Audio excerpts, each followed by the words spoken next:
Hello everyone.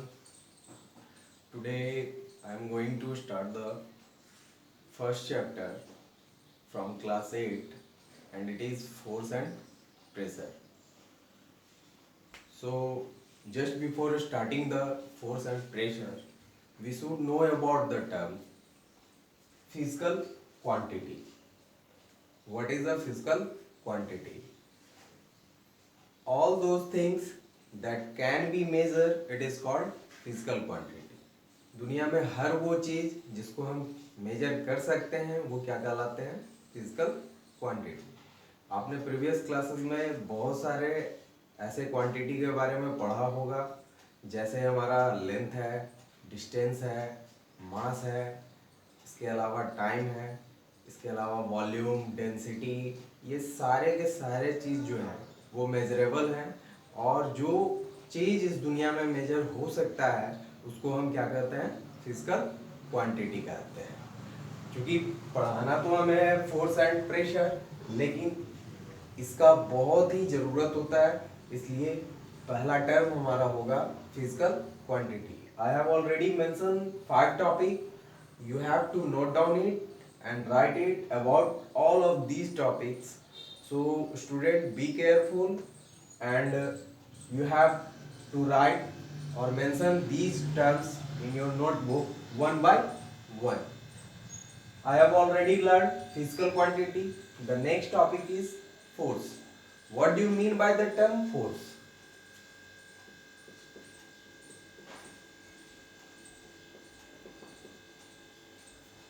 According to our book, general definition of the force is either push or pull is a force.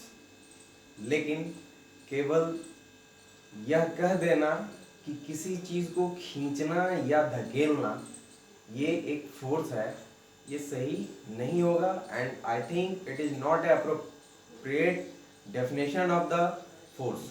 So we should think about it.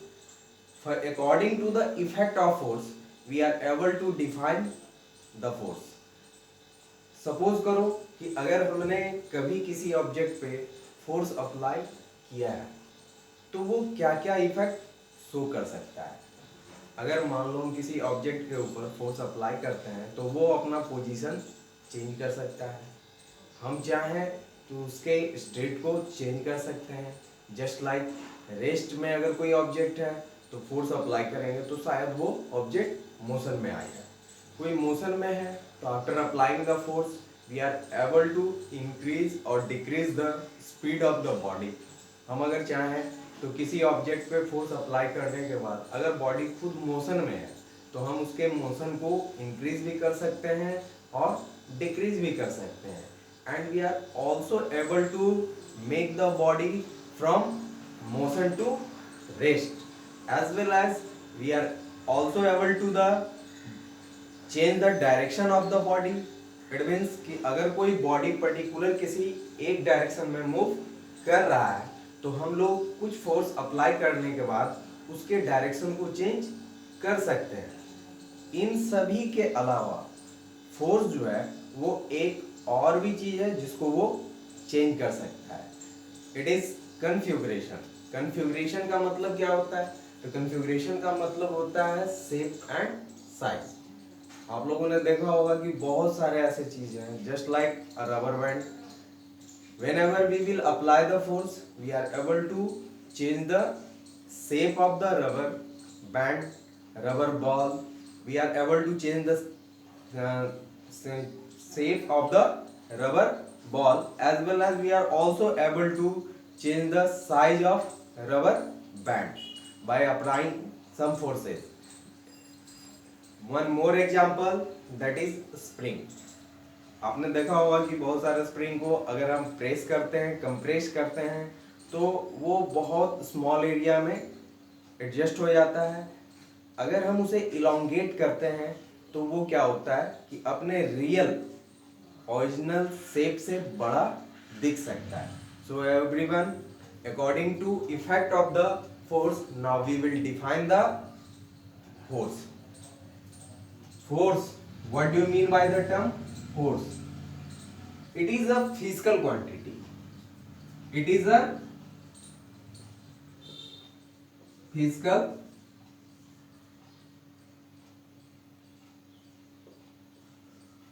quantity that changes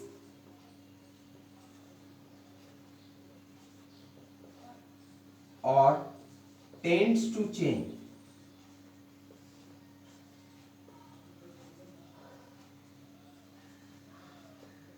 state, direction,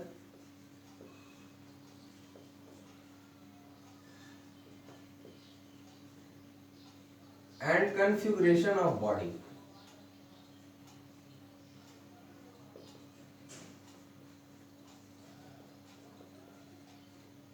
Of body. Configuration का मतलब मैंने पहले ही बता दिया, shape and size. अब हमने पढ़ा force, इसके बाद एक टर्म आ रहा है हमारा effect of force. Third point,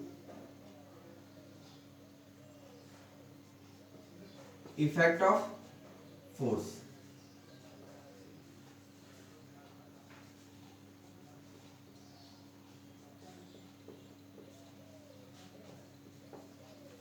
अभी हमने ऑलरेडी अकॉर्डिंग टू इफेक्ट ही फोर्स को डिफाइन किया है। तो पहला इफेक्ट क्या था?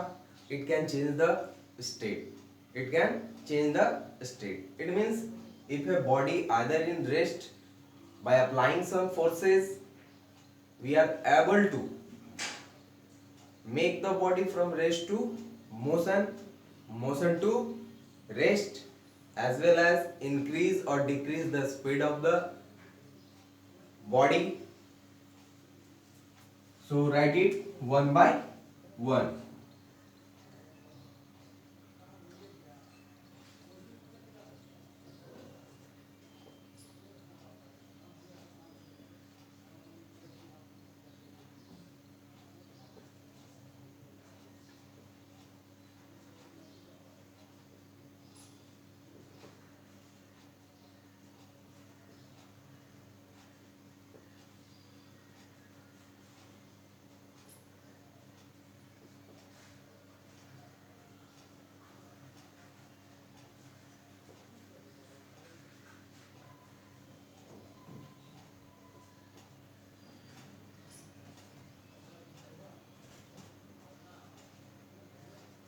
Increase or decrease the motion of or uniform motion of body.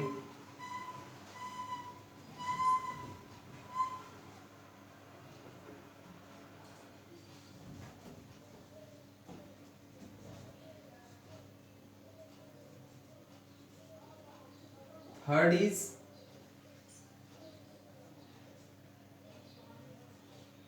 change in direction.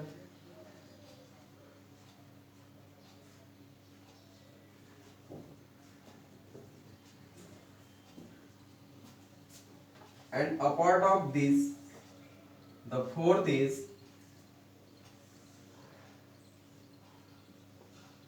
change in configuration.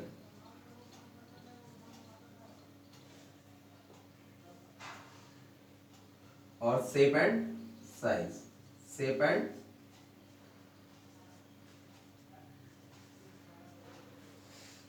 One by one आपने जैसा देखा होगा कि हम क्या कर सकते हैं, बॉडी को जब हम फोर्स अप्लाई करते हैं तो रेस्ट टू मोशन में भी कन्वर्ट किया जा सकता है, मोशन से रेस्ट में भी कन्वर्ट किया जा सकता है। हम कभी कुछ फोर्स अप्लाई करने के बाद बॉडी को या बॉडी के स्पीड को हम मेजर भी इंक्रीज भी कर सकते हैं और डिक्रीज भी कर सकते हैं। इसके अलावा चेंज इन डायरेक्शन, आप लोगों ने बहुत तरह के स्पोर्ट्स में देखे होंगे, जैसे अगर फुटबॉल होता है तो by kicking on the football we are able to change the direction of football, as well as in cricket just like whenever ball comes towards the batsman by applying some forces through the bat just like a flip, and it changes the direction of ball. So by applying some forces we are able to change in direction, and the fourth is change in shape and size. So we have already explained about these terms. So students, today it is all about the force and the effect of force. We will discuss the two more things, types of force and the units of force in next